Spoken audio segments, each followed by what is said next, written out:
Ассаламу алейкум достор. Гренландия жөнүндө сөз кылалы. Акыркы убактарда Трамп Данияга, азыркы учурдагы Гренландиянын ээсине жана европалыктарга катуу кысым кылып атат. Гренландияны мага бересиңер деп атат. Гренландия мага керек. Бул жер абдан стратегиялык жактан маанилүү. Эгер Гренландия Американыкы болсо, анда биз аны Кытайларга жана орустарга каршы коргойбуз. Кичинекей Дания аны коргой албайт, Кытайдан коргой албайт деп атат. Дания Гренландия сатылбайт, аны бербейбиз дегенине карабай эле бересиң деп атат. 2-3 күн мурда Европанын чоң мамлекеттери 5-6 мамлекет Гренландияга 10-15 символикалык түрдө солдаттарын жөнөттү. Трампка мындай каршылык көрсөткөнсүп. Трамп ошол күн эле ошол мамлекеттерге пошлинаны көтөрүп койду. Эгер ошол мамлекеттер Америкага бир нерсе сатам десе, 25% пошлина төлөй турган кылып койду эле. Ошол кабар чыгары менен Германия өзүнүн солдаттарын кайра чакырып алыптыр. Ушундай бир абалда турушат да. Мен азыр бир аз Гренландия жөнүндө айтып берейин деп атам. Андан кийин Америка Гренландияны алса, колуна эмне өтөт? Гренландия эмнеси менен маанилүү? Ошол жөнүндө анан Гренландиянын тарыхы жөнүндө бир аз окудум эле, ошону дагы айтып берейин деп атам. Сөздү баштаардан мурда кечээ Трамптын Норвегиянын президентине жазган катын окуп берейин деп атам. Бул дагы ушун менен байланыштуу абдан кызыктуу сөздөр жазыптыр. Билесиңер, Норвегия Нобель сыйлыгын Норвегия берет. Урматтуу Джонас дейт. Былтыр Нобель тынчтык сыйлыгын мен 8 согушту токтотконума карабай, мага эмес, башка бирөөгө берип койдуңар дейт. Билесиңер, былтыр бир аялга берген, ал аял кийин көрсө Мадуронун, Венесуэланын президенти Мадуронун оппоненти, бир саясатчы болуп чыкты. Ошол аялга берип койду. Трамп мен 8 согушту токтоттум, Газаны токтоттум, Армения менен Азербайжанды токтоттум, дагы Азияда ошентип бир 8 согуш санап жүрөт эле да, кайра жазып аткан эле. Ушунчалык күтүп аткан экен, ага бербей коюшту. Мага Нобель сыйлыгын бербедиңер дейт. Демек, мен мындан ары дүйнөнүн тынчтыгын ойлонгонго мажбур эмесмин. Мен мындан ары Американын кызыкчылыктарын ойлойм дейт. Дания бул эменин Гренландияны Кытайга жана орустарга каршы коргой албайт. Анан ага ким берди дейт Данияны? Ал кантип Даниянын менчиги болуп калды дейт. Колунда эч кандай документ жок дейт. Бир канча 100 жыл мурда алардын кемеси ал жерге барган экен дагы, ал жер Данияныкы болуп калыптыр. Биздин дагы эле кемебиз ал жака барган деп атат. Мен НАТО үчүн абдан көп жакшылыктарды кылдым, эми НАТО дагы Америкага жакшылык кылсын дейт. Толук кандуу Гренландия Американын колуна өтмөйүнчө дүйнө коопсуз бир жер болбойт деп жазыптыр. Эми Гренландия кандай жер достор? Гренландия мына картадан карасаңар абдан чоң болуп көрүнөт, бирок анчалык чоң эмес аянт. Казакстандан бир аз кичине экен. Казакстан Гренландиядан 1,3 эсе чоңураак экен. Россияга салыштырсак, Россия 8 эсе чоң экен. Же Америкага салыштырсак, Америка 4,5 эсе болжол менен чоңураак экен да. Муну дүйнөнүн эң чоң аралы деп коюшат экен. Бул аралдын 80%-ын муз каптап турат. Калганына жээктерде гана кичинекей шаарчалар бар. Көп эл деле жашабайт. 56 миңдин тегерегинде эл жашайт экен. Ал эл жергиликтүү элдерди инуиттер деп коет экен. Алар миңдеген жыл мурда Сибирь жактан барып Аляскага өтүп, ошол Аляскада, Гренландияда, Канаданын түндүк жактарында жайгашып калган бир эл экен. Булардын ДНКсы бизге туура келет экен. Борбор Азияда жашагандарга жана сибирликтерге туура келет деп жазылыптыр. Мындайча айтканда, биз менен эмеси бир экен, биздин боордош элибиз экен деп койсок деле болгудай. Ошондой бир эл жашайт экен достор. Көбүнчө рыболовство, балык кармап тирилик кылышат экен. Анан Даниядан жыл сайын бир 600 миллион долларын тегерегинден дотация, бекер акча берилип турат экен. Ошол акчага булар өтө көз каранды экен. Мисалы 2009-жылы буларга айтылыптыр, мындай Дания менен договор түзүлүптүр, баш мыйзамда жазылыптыр. Кааласаңар референдум өткөзүп, көпчүлүк макул болсо, эгемендүү мамлекет болуп алсаңар болот дептир. Азыркы учурда алар Даниянын автономдук бир территориясы. Эгемендүү мамлекет болуп алсаңар болот. Бирок алар бир аз өзүнө ишенбей турат экен. Себеби анда Даниядан келген жардам токтой турган болсо, анда булар өзү алып кете алышына ишенбей турушат экен. Ошол 600 миллион долларга абдан көз каранды экен. Бул автономдук мамлекет дегенде булар азыркы учурда өздөрү ич ара маселелерин өздөрү эле чечет экен. Бирок сырткы, тышкы иштерди жана коопсуздугун Дания карап берет экен да. Ушундай болуп жашап турган учур экен достор. Бирок жана айтпадымбы, аралдын 80%-ын муз каптап турат деп. Ошол муздун астында чоң потенциал бар экен. ал жерде редкоземельный элемент, сейрек кездешкен элементтер деген бар экен да. Ал деген мына Менделеевдин таблицасын карасаңар достор, ушул таблицада турган элементтер бул дүйнөнүн эле эмес, бүткүл ааламда эмне бар болсо ушул элементтер менен гана түзүлгөн достор. Бирок ушулардын арасында 17 элемент бар экен. Ушулар ошол редкий элементтер болот экен да. Өтө аз экен, бирок азыркы учурда өтө актуалдуу болуп аткан элементтер экен. Ушул 17 элемент эмеде Гренландияда өтө көп экен. Эмне үчүн булар актуалдуу?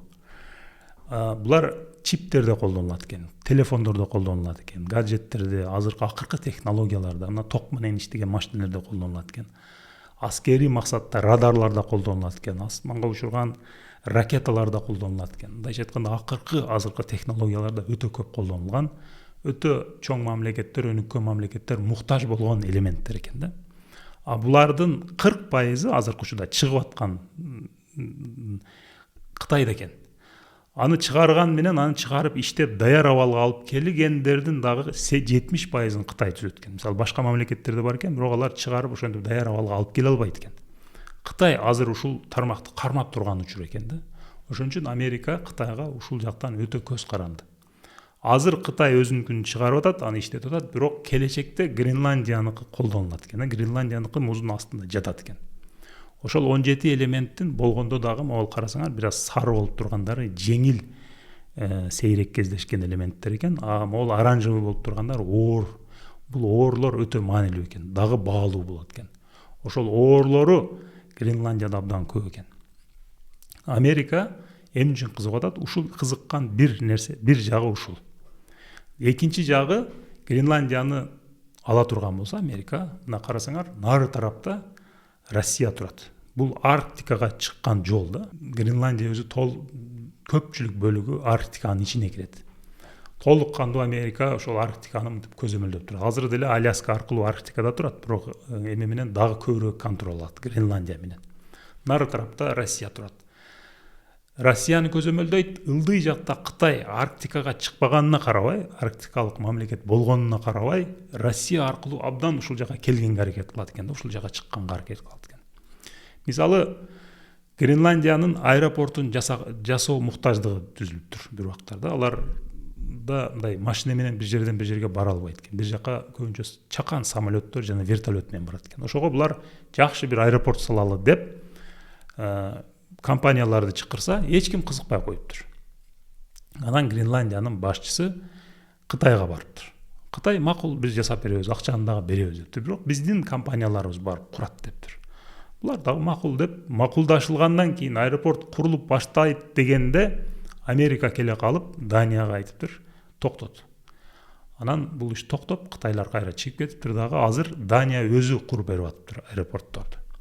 Кийин кытайлар бир канча жолу бир канча кен чыгаруу ишине киргенге аракет кылыптыр, лицензия алыптыр. Аларды дагы келип токтотуптур Америка. Бирөөсүнө кытайларды чыгарып, алардын ордуна булар Америка өзүнүн чөнтөгүнөн $650 миллион акча бериптир. Ошентип кайра-кайра Гренландиянын кароолдугун кылып атты да, бияктан Кытай кирип кетти, кара, бияктан кирип кетти, кара деп турган учур экен да. Дания ошентип көп деле булар ойлогончолук жакшы Кытайга каршы коргой албадыптыр. Эми Кытай чоң акча берип аэропортун куруп берсе, дагы бир кенди алса, дагы эме кылса, эми Кытайга көз каранды болуп калат да, туурабы? Америка ушул жагынан коопсузданып атыптыр да. Эгер бул жер толук кандуу Американыкы болсо, Америка калса радарларын курат, башканысын курат, дагы мындай Россияны карап турат да, Кытай менен Россияны мындай эле карап турат. Аларды орусча айтканда сдерживать этип турат аскерий жактан. Бул эң маанилүү фактор ушул. Анын сыртында ошол Арктика деген жерде 80-жылдарда дайыма муз тоңуп турчу экен достор. Ал жерден кемелер мындай өтө албайт экен, муз тоңуп турган үчүн. Бирок акыркы жылдарда жалпы эле дүйнө ысып бара жаткандыгы үчүн ошол Арктикадагы муз дагы аз-аздан ээрип баратат экен. Белгилүү бир айларда, дайыма эле эмес, күн ысып кеткен учурларда чекелерден мындай маршрут ачылып калат экен. Кемелер өтүп баштайт экен. Эгер бул жер ошентип бара-бара дагы муз ээрип, мындай жол ачылып кала турган болсо, Азиядан Европага келүү азыр мындай ылдый жактан келип Суэц каналдан өтүп жеткенге караганда 30-40 эсе тез болуп калат экен. Логистика жактан дагы өтө маанилүү экен да, ошол логистикада дагы Америка бир жерин алгысы келип атыптыр Арктикада. Ушул 3 чоң фактор бар экен да. Биринчиси логистика, экинчиси коопсуздук, аскери Россияны мынтип көзөмөлдөп туруу, сдерживать этип туруу. Үчүнчүсү Гренландиянын өзүндө дагы муз азаздан эрип бараткандыгы үчүн муздун астындагы жанагы ресурстар. Ушул үчөө үчүн Гренландияны алгысы келип атыптыр Америка. Эми Гренландиянын тарыхы жөнүндө бир канча кызыктуу нерсе окудум эле. Бул жер жана инуиттер миңдеген жылдан бери ал жерде жашайт достор. Европалыктар кантип ал жака барып калган? 980-жылдарда Эрик Рыжий деген бир викинг Исландиядан качып Гренландияга барып жайгашып калат экен. Анан жүздөгөн жыл ал жерде жашап, ал норвегиялык экен, норвегиялык викинг. Норвегиянын королу менен байланышып, алардын королун Норвегияны булар таанып, анан Норвегия Гренландияны өзүнүн карамагына алып алат экен. Ошентип жашап жүрүшөт.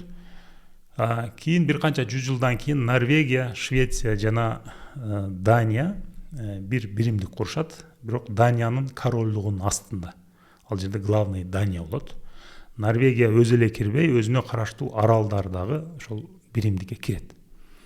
Дагы бир канча 100 жылдан кийин Даниянын королу бир миссионерди ал жака жөнөтөт. Учурунда ал жака ошол викингдер барган эле, барып кабар алып кел деп. Барса ал викингдер ал жерден жок болуп кеткен болот. Ал жерден ар түрдүү каардуу шарттарына чыдай алган эмеспи, белгисиз бир себептен алар толугу менен жок болуп кеткен болот. Бирок инуиттер жашап жүргөн болот. Алар менен байланышат дагы, баягы киши азыркы Нуук деген шаарды түптөптүр.